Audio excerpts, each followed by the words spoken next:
अस्सलाम वालेकुम and welcome back to another episode of Deen Islam. आज की हमारी इस वीडियो का मौजू है निकाह। निकाह मुसलमानों की ज़िंदगी का एक बहुत ख़ास पहलू है और निकाह का मतलब है दो चीज़ों का यकजान हो जाना। निकाह के मुतल्लिक बहुत सी ऐसी बातें हैं जिनका इल्म हर मुसलमान मर्द और औरत को होना चाहिए। कुरान और हदीस में निकाह के मुतल्लिक बहुत से अहकामात मिलते हैं जिनका तज़किरा आज हम इस वीडियो में करेंगे। जब एक लड़का या लड़की निकाह की उम्र को पहुँचे तो इन्हें ये मालूम होना चाहिए कि वो किस से निकाह कर सकते हैं और किस से नहीं।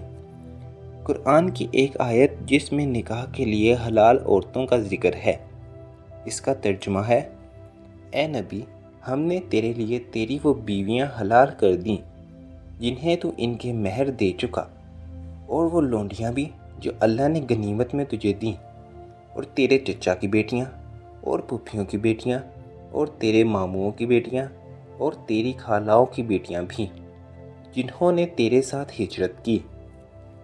अब हम जानते हैं कि किन औरतों और मर्दों से निकाह करने की इजाज़त नहीं।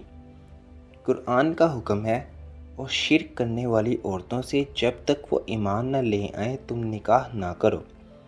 ईमानदार लौंडी भी शिर्क करने वाली आज़ाद औरत से बेहतर है, और ना शिर्क करने वाले मर्दों के निकाह में अपनी औरतों को दो जब तक वो ईमान न ले आए।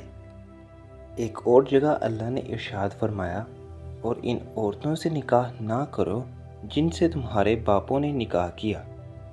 एक और जगह इरशाद है, और हराम की गई शोहर वाली औरतें, यानी वो औरतें जो शादीशुदा हों, मगर वो जो तुम्हारी मलकियत में आ जाएं, यानी जो औरतें मालिक गनीमत में मिली हों।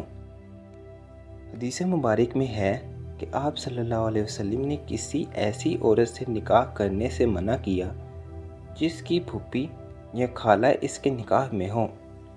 इसके अलावा औरत की इद्दत के वक्त में इससे निकाह करना हराम है।